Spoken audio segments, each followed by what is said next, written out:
Саламатсыздарбы, эфирде Көңүл борборунда программасы. Биз бүгүн абактагы саясатчы жана Жогорку Кеңештин 3-5 чакырылышынын депутаты Садыр Жапаров жана анын учурдагы абалы туурасында кеп кылабыз. Айта кетсек, Садыр Жапаров 2013 жылы Караколдо митинг уюштуруп, Ысык көлдүн ошол кездеги губернатору Эмилбек Каптагаевди барымтага алган деген айыптын негизинде камалып 11 жыл 6 айга кесилген. Биз студиябызга Садыр Жапаровдун адвокаты Шарабидин Токтосунов менен Жапаровдун бир тууган ийнеси Дөөлөт мырзаны чакырганбыз. Саламатсыздарбы? Саламатсыздарбы. Шарабидин мырза, мынакей сиз айттыңыз, тынбай айтып келдиңиз. Мына ушул Садыр Жапаровдун сот процесстери ачык болбогондугун жана ошондой эле ошол сот процессинде уурдады деген Каптагаевдин өзү келип дагы көрсөтмө берди. Бирок ага карабастан мына ушул оор күнөө боюнча Жапаров камалып кетти да. Эмне себептен мындай болду дейсиз? Эмне себептен? Бул Садыр Жапаровдун кумтор маселесин көтөргөндүгү, мегаком маселесин көтөргөндүгү, чек ара маселесин көтөргөндүгү, ошондогу кулан көмүр маселесин көтөргөн көптөгөн көйгөйлүү маселелерди, сот реформасын баштагандыгы, мына ушулардын бардыгы алардын саясий актандаштуу болгон мурунку президент Алмаз Атамбаевга жакпагандыгы жана ошонун саясий буйртмасы менен камалгандыгы толук далилденди десем жаңылышпаймын. Анткени мына өзүңүздөр көрүп турдуңуздар, соттук процесстерде видео тасмага алууга уруксат беришкен жок. Бирок аудио тасмага алганга уруксат берип, биз ар бир соттук процесстен кийин элге бардык маалыматтарды жеткизип турдук. Биз эле эмес, журналисттер дагы жеткизип турду. Ошол соттук отурумдарда Садыр Жапаровдун эч кандай күнөөсү далилденген жок.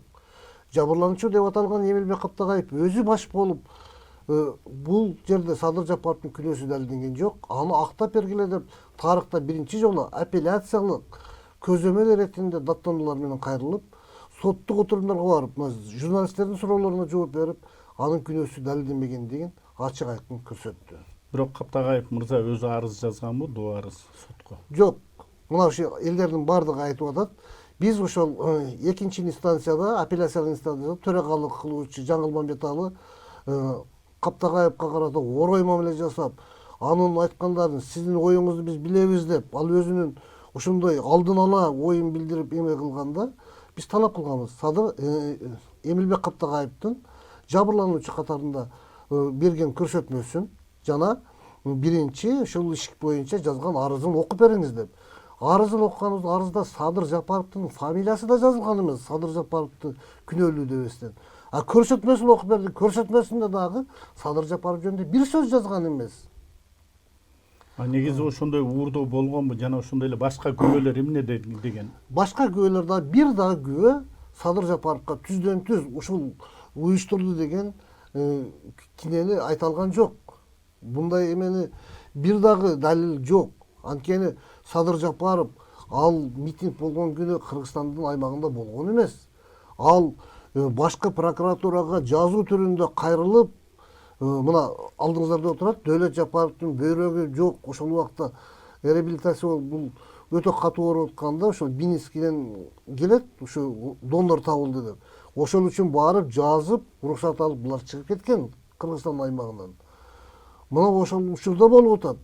Бүгүнкү күндө дагы мына ошол күбөлөрдүн бири Наристе Калчаев, Кенжебек Жумабаев, Кайрат Кожобергенов, Кайрат Качаганов, Жолдош Кожобергеновдор бүгүнкү күнгө чейин айтып келип атпайбы? Видео кайрылуулар жасап атпайбы?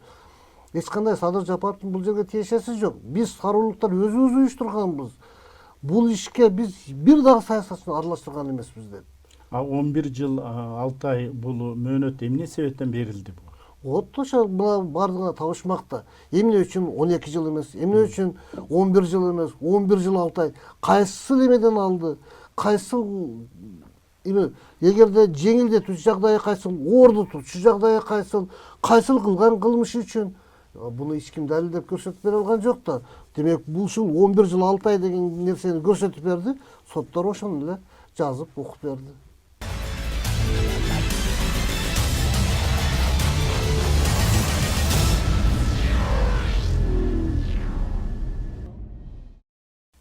Бүгүнкү күндө мына ушул кайра ачылган жаңы жагдайлар боюнча да сот процесси башталып атат. Айтыңыздарчы, мынакей бизге белгилүү болгондой Атамекен жана ошондой эле мекенчил партиялары биригип 23 апрелде митинг уюштурган атат да. Ошондо мынакей Садыр Жапаровдун, Өмүрбек Текебаевдин, Дүйшөнкул Чотоновдун, Актоо жана ошондой эле башка саясий ушул негизде камалгандар боюнча дагы сот процессин кайра кароо боюнча талаптар айтылат деп атат. Негизи ошол жерде кандай болот?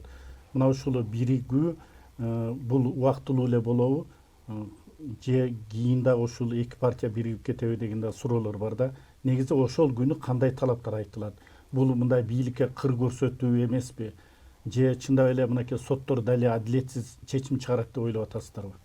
Мына 23 апрелде Садыр Жапаровдун, Өмүрбек Текебаевдин, Дүйшөнкул Чотоновдун иши жаңы жагдайлар боюнча кайра каралат деп, аны жогорку сот өздөрү айтып чыгышты. Биринчи, биз билбейт элек качан каралышын, кандай каралышын. Бизге кабар бере элек туруп, биринчи журналисттерге барып, журналисттер аркылуу биз уктук. Журналисттер мага тынбай чалып жүргөн. Мен билбейм, мага эч кандай кабар келген жок. Журналисттер айтып чыккандан кийин анан биз ошол кабарды алдык. Ал эми биз ошол 23 апрелге карата биз өзүбүз дагы жаңы ачылган жагдайлар боюнча дагы кошумча толтоолорду киргизебиз. Ал дагы кошо каралыш керек. Ал эми мына сиз митинг боюнча айтып атасыз. Митинг боюнча аны мен же Садыр Жапаровдун бир туугандары же Садыр Жапаров чечкен жок. Аны Мекенчил партиясынын саясий кеңеши жана Атамекен партиясынын саясий кеңеши чечишип, себеби алар биригишкен жок. Менин билгенимче алар айтып атышат, биздин сотубуз бир күндө болот экен. Экөө тең 23 апрелде Садыр Жапаровдуку саат 9-да, Өмүрбек Текебаевдики, Дүйшөнкул Чотоновдуку саат 10-да. Анан бүгүнкү күндө массалык маалымат каражаттары аркылуу бардык жактан биз көрүп турабыз. Дүйшөнкул Чотонов, Өмүрбек Текебаев дагы бүгүнкү күндө эч кандай негизсиз, далилсиз соттолуп отурушат. Ал күнү Дүйшөнкул Чотонов Ошто жүргөн болсо, аны кайдагы ал ошол кылмышты жасайт? Өмүрбек Текебаев менен бирге убактылуу өкмөттүн немелери бирге чогулуш кылып отурганбыз, биз бөлөк маселе менен алек болгонбуз десе, ал кантип ошол учурда Маевский менен бирге отурат? Анан Маевскийдин берген акчасы кайсыл жактан келди, кандай берилди? Бул боюнча да жок да эч кандай далил. Ал эми Садыр Жапаровдун күнөөсү жок экендигин бүгүн бешиктеги бала менен кары кемпир чалга чейин баардыгы билип бүттү. Анткени мына Эмилбек Каптагаев өзү жабырланып, кылмыш иште жабырлануучу жок болгондон кийин, күбөлөрү жок болгондон кийин, эгер уюштурду деген болсо биз суранып атабыз. Ошол 30 адам чогулуп отурушкан экен, 15 адам чогулуп отурушкан экен. Ошолордун баардыгын келип сурайлы. Ушул жерде келип туруп, Садыр Жапаров эмне деп айтты эле силерге? Эмне деп эме кылды? Барымтага калган адамдардын баарын алып келип туруп сурагыла деп соттордон суранып атабыз. Ошолор айтсынчы. Садыр Жапаров аларга барымтага ал деп тапшырма бердиби деп. Биз баардык суралган адамдарга ушул суроону берип атабыз. Бирок бири дагы Садыр Жапаровдун буга тиешеси жок деп айтып жатпайбы? Ушулардын негизинде мынакей ошол өткөн сот процесстери кандай деп мына кыскача аныктама берет элеңиз? Кандай өттү деп? Өткөн сот процесстери баардыгы бир тараптуу. Мына буга далил экинчи апелляциялык инстанциядагы, биринчи инстанциядагы биз суранып атабыз, мына ушул көрсөтмөнү окуп бер деп окубайт. Саат 5 болот, бөлөк учурларда ушуну бүтүрүп коелу деп бөлөк соттордо айтсаң жок дейт, биздин убактыбыз бүтүп калды дейт. А бизге келгенде саат 7, 8, 10го чейин узартып туруп карашып атпайбы? Баарыбыздын белгиси. Бул саясий буйрук болгонун негизи.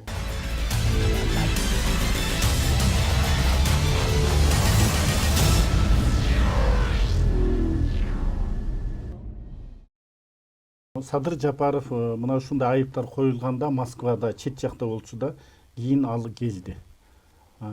Билип туруп келди беле, камалуусун билди беле. Анан ошондо дагы мынакей Садыр Жапаровдун уулу жана ошондой эле жакын туугандары камалган эле. Алар азыр үйдөбү? Негизи алар кандай мамиле болду?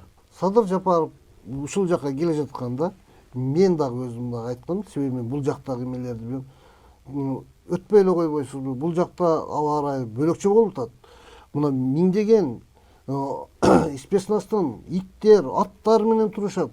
Бардыгы куралданган милициянын кызматкерлери турат. Десем, жок, менин күнөөм жок. эгер менин күнөөм жок болгондо эмне үчүн мен кирбей коюшум керек деп ал өзү кирген. Мен баардык суроолоруна жооп беремин. Мен эч кандай бул жерде кылмышка тиешем жок деп. Бир туугандарынын сөзүн да уккан жокпу? Ушул себептен эле келдиби? Мен биринчиден сиздерге ыраазычылык билдирем ушул жерге чакырып мынакей ушул менин байкем Садыр Жапаров боюнча ушундай талкуу болуп атканыңыздарга мен биринчиден сиздин биринчи сурооңузга да баштап жооп берейин. Мисалы ушул Садыр Жапаров Караколдо өткөн митинг боюнча кармалды, ошого катышты деп күнөө коюп атышпайбы? Бул негизи мына могуреки ууланган кумтөр деген кумтөрдү көтөрүп чыккандан башталганда 2012-жылдан баштап куугунтук башталган. Мына 2012-жылы эле үстүнөн заказ түшкөн да. Мына ошондо эле камалсын деген ушундай эмелер болгон. Ошондон баштап түшүп мынакей ошол митингчилер кармалган күнү дагы митингчилерди дагы алып барып алып уруп сабашып, Садыр Жапаров бар болчу биздин башыбызда турат деп айттыра албай коюшкан. Анткени аякта митингке эч кандай аралашкан эмес. Митинг болгон күнү биз бул мамлекетте жок болчубуз. Биз Загоренцага чыгып кеткенбиз. Менин ден соолугума байланыштуу Загоренцада жүрүп кайра келдик. Загоренцада жүрүп кайра келаткан кезде бул киши мен ушул кумтөрдү аягына чейин чыгарам деп бияктан жанагынтип такыр жогорку кеңеш өткөзбөй койгондо айла кеткенден кийин анан эл аралык сотко берем деп ошол эл аралык сотко берип ошол жакта бүт документтерин бүтүрүп баардыгын тең даярдап алып барып тапшырып туруп андан кийин тапшыргандан кийин анан Кыргызстанга кирди да. Ошол тапшырып бүткөндө дагы мынакей азыр адвокат дагы айтып кетпеди, чогуу эле сүйлөшкөнбүз деп. Биз да сүйлөшүп турдук байкем менен. Биз да айттык, бияка келсеңиз куугунтук болот дагы эле, сизди камап коюшу мүмкүн. Келбей эле коюңуз десек, ал айтты. Мен эмнеге келбей койм? Менин бияктагы жумушум бүттү. Кумтөрдү эл аралык сотко бердим. Мен эми Кыргызстанга барышым керек. Калган мен кумтөрдү аягына чыгарышым керек. Бул эле кумтөр эмес, негизи биздин Кыргызстандын системасын оңдошубуз керек деп болбой келген да. Садыр Жапаров келгенде ошол уулу жана жакын туугандары кармалып аларда сабалганы айтылып биз көргөнбүз видеолорунда, сүрөттөрүндө. Алардын кандай чечилди алардын маселеси? Мен аларга дагы адвокат болуп катыштым. Алардын эч кандай күнөөсү далилденбей туруп, ар бир кармалганга экиден милиция кызматкерлеринен күбө, жасалма күбө дайындашып, жасалма күбөлөрү сотто барып туруп, кана сизди кимиси ушулардын ичинен урду десем, көрсөтүп бере албай койбодубу? Ал протоколдо турат. Аларды кармашынын себеби ошол милиция кызматкерлерин урду деп. Милиция кызматкерлери аларды уруп жаткан видео тасмаларды биз көрсөтүп атабыз. Бирок бир дагы милиция кызматкерине чара көргөн жок. Тескерисинче күнөөсүз адамдарды күнөөлүү деп туруп камап салды. Бул деген сөз Садыр Жапаровго окшоп бөлөктөр митингге чыкпасын, бөлөктөр ушундай которулуп чыкпасын, аларга сабак болсун деп туруп ошол митингге чыккан адамдарды камап, анан булардын баардыгы Садыр Жапаровго арналды. Бүгүнкү күндө Садыр Жапаров көргөн кордукту бир дагы саясатчы көргөн жок. Анткени Садыр Жапаровдун үй бүлөсүн камады, баласын, агасын, келиндерин, эжесин, аталаш туугандарын, бажасын, тарапташтарын баарын камап туруп, 100дөн ашык адамды камап туруп, буну аргын өзүнү өлтүрүүгө аракет жасашты түрмөдө. Ошолордун баардыгына чыдап бүгүнкү күндө мына өзүңүздөр көрүп атасыздар, түрмөдө жатып атасынан айрылды. Андан кийин апасынан айрылды. Биз соцсеттерден тынбай кайрылдык. Атасы ооруп атат, чыгарып койгулачы суранычы. Апасы ооруп атат, тирүүсүндө жанында болуп калсынчы, чыгарып койсун деп суранып атабыз. Бирок мына баардыгы Үй камагына. Жок, үй камагына эмес. Бул эмне үчүн үй камагына чыгыш керек? Күнөөсү жок, акталып чыгыш керек. Бүгүнкү күндө бир дагы бунун күнөөсү бар экендигин бир адам далилдеп бере албайт. Мындай да ошол Садыр Жапаров өзүнө кол салганы боюнча дагы ошол маалымат чыгып анан сүрөтү да чыкты. Мына ошол эмне себептен болду? Бул эмне тиги ушунчалык басым жасалганбы же өзү ушундайга бардыбы? Бул окуя мындай ачыкталбай калды да. Сиздер ушул так билсеңиздер керектир дейм. Эмне себептен ушундай абал жаралды? Мен так билбейм. Мына сүрөтүн карасаңыздар, сүрөтүндө 3 жери кесилип атат. Мойну, бул колу, 3 колу. Физикалык жактан дагы адам 3 жерин кескенге эч кандай мүмкүнчүлүк жок. Мен ошол суроону соттук медициналык экспертиза болгондо берсем, эксперттер дагы айтты. Эмеге заключениесине жазып койгула десек, жок биз антип жаза албайбыз, биз сиздин мындай айттык, биз болгону кандай телес повреждение бар экендигин гана жазабыз, биз аны мүмкүнчүлүгү жөнүндө жазбайбыз деп аны кошпой койду. Бирок мага айтты, албетте бир адамдын эч кандай мүмкүнчүлүгү жок. Ар ким өзүнө карап көрсө дагы андай мүмкүн. Демек ал өз эместики экендиги айдың. Анткени Садыр Жапаров өзүңүздөргө белгилүү, ал 5 убак намаз окуган инсан, атасы ажы, мындай ишке эч качан барбайт. Мына бүгүн болбосо бүгүн ошол нерсени кылса болот эле. Эгер апасы өлгөндө, атасы өлгөндө ошол нерселерди кылса болот эле. Жок, ал өзүнө өзү жасаган жок. Мен ушул жерге кошумчалай кетейин. Бул мына 2012 жылы Ташиев Мамытович камалып калбадыбы? Мына ошол кезде дагы бул бийликтин кылганы. Ошол кезде дагы улуу эжемди, Садыр байкемдин улуусун болбогон шылтоолор менен алып барып СИЗОго камап, 1 айдан кийин өзүнө эч кандай күнөөсү жок болгон үчүн кайра чыгарып койгон. Мына ошондо да соодалашканга байкем барбай койду. Соодалашыш үчүн, кумтөрдү басыш үчүн ушул аракеттин баары. Камаганы бүгүнкү күнгө камап жатканы дагы бул кумтөрдүн айынан жатат да, мындай айтканда. Андан кийинки жана балдарын камап деп атпайбыз, балдарын дагы мына эжемден кийин балдарын алып келип камап, аны менен да соодалашып көрдү. Болбоду. Айла кеткенде кылбаганды кылышты го. Соодалашканда эмне деген? Кумтөр токтот. Муну алып чыкпай экинчи. Сага даже керек болсо биз мынакей каалаган ордуңду беребиз деген күндөр болду. Кызмат орундарында предлагать эткен күндөр болду.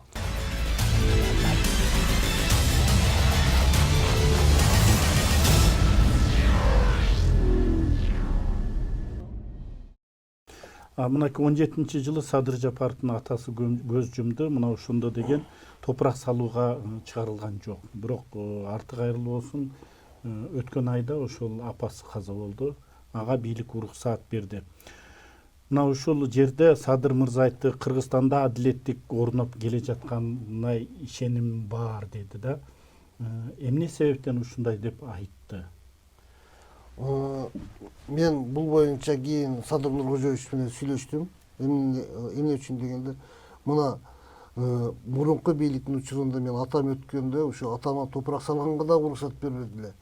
Булардын ушу биринчи кадамы апама топурак салганга ушу уруксат берип аткандыгы, булар туура жолго түштү го деп ойлоймун деп. Өзүнүн үмүтүн гана айтты да. Эгерде мен дейт бүгүнкү бийликте отурган Сооронбай Шарипович менен бир душмандыгым жок, бир жаман жакшы айтышкан жерим жок. Биз үй бүлөлүк катнашта болгонбуз. Бул киши мени 5 колундай билет. Ошондуктан мурда мүмкүнчүлүгү жок болуп аткандыр, бүгүн мүмкүнчүлүгү пайда болгондур деген үмүт менен айтты. Ал эми мен да кошумчалай кетейин ушул жерге. Мынакей бул жаңы президент болуп азыр Сооронбай Шарипович шайланып келгенде баарыбыз деле мынакей кубандык, сүйүндүк. Анткени себеби бул киши 5 маал намаз окуйт, ыйманы бар адам. Мен ушу жогорку сот, байкем жогорку соту болуп, мурунку 2 соттун чечимин күчүндө калтырып койгон күнү да чыгып президентке кайрылуу жасадым эле. Бүгүн дагы ушу сиздердин телевидениядан пайдаланып кайрылуу жасап коеюн. Урматтуу Сооронбай Шарипович, бул ишке кийлигишиңиз, сиз айткан сөзүңүз, өзүңүздүн сөзүңүз бар. Эгерде соттор, прокурорлор мыйзам буза турган болсо, мен түздөн түз кийлигишем дегенсиз. Сиз кийлигишип бериңиз. Анткени себеби мынакей соттор мыйзамсыз чечим чыгарып, менин байкем бүгүн камакта жатат. Ак жеринен эле камалып жатат. Экинчиден мынакей адвокаты дагы отурат, Шарабайдын байке дагы жаңы ачылган жагдай боюнча прокуратурага да жазды. Биринчи инстанциядан карап туруп, экинчи инстанцияга алып барып, кайра карап бергиле деп жиберип, экинчи инстанция ошол бойдон ушинтип мынакей оюн кылып, прокуратура дагы шуну карабай атат. Ошон үчүн сотторго дагы жана прокуратурага дагы кийлигишип, ошолорго чара көрүп бериңиз. Менин байкемди актап чыгарып бериңиз деди суранам. Айтыңызчы, мынакей бүгүнкү күндө ошол сот реформасы боюнча да каттуу сөздөр болуп, мына ушундай алдыга жылуулар болбосо өлкө өнүкпөйт деп президент өзү баш болуп айтты. Мынакей жаңы жагдайлар боюнча сот процесстери башталат деп атасыздар. Сиздерде үмүт барбы? Анан ошол мына эртеңки күнү өтө турган 23 апрелдеги митингде ошол талаптар менен бирге ошол сот акыйкат чечим чыгарат деген сиздерде ошол ишеним барбы? Менде такыр ишеним жок бул сотторго. Анткени бул соттор эч качан акыйкат, адилет чечим чыгара албайт деп ишенем. Анткени биз көрдүк буга чейинчи. Биз көрсөтүп турган нерсени көзүбүзгө алып туруп, мен дисциплинарный комиссияга жазып атам, жогорку соттун 3 судьясынын мыйзам бузган аракеттерин. Менин алдымда айтып атат, талашып тартышып, мына мыйзам бузулдубу десем, өздөрү айтат, ооба мыйзам бузулду. Анан эле алардын мыйзам бузганына чара көрө албайбыз дейт. Ал кантип? Сот процесстери мындай да, ошол бизде дайыма айтылат, жогору жактан ошондой атайын тапшырма берилет дейт. Бүгүнкү күндө ошол Атамбаев азыр экс президент Жээнбеков, Сооронбай Жээнбеков, ал өзү ушундай акыйкат сот процесстерин жүргүзүп, акыйкат чечимдерди кабыл алгылай деп атат. Эмне себептен ишеним жок дейсиз? Анткени себеби мындай да, соттор көз каранды экен болуптур. Азыр абалы өзгөргөн жок деп ойлойсузбу? Балким ал соттор эми акыйкат чечим чыгараттыр. Бул соттор мурунтан өздөрү ушундай эмеге батып калган. Анан булар үйрөнүп калган. Качан бирөө бизге келип бир нерсени айтат. Айтса аткарабыз, айтпаса мындай кылабыз. Эгерде айтпаса анда мынакей күнөөсү жок экен деп акташы мүмкүн да. Жок. Булар карга карганын көзүн чокпойт дейт. Эгерде булар ошону акта берсе, анда мурунку соттордун күнөөсүн ачып койгон болбойбу? Аны ачып койсо, эртең эле ал соттор айтат да, сен өзүң айтпадың беле мага деп туруп чыгат да. Мына ошондой нерселер бар да, ошон үчүн булар эч качан акыйкат чечим чыгара албайт. Буга саясий мыйзамсыз камалган адамды саясий жол менен гана акташ керек экен. Мен ушунча аракет кылдым мыйзам жолу менен. Мен аларды түз эфирге да чакырдым. Мына сот, прокурор, тергөөчү келгилечи түз эфирде, ушул сиздин эфириңизден туруп баарлашайлы. Ушул жерден алар далилин айтсын, мен өзүмдүн далилимди айтайын.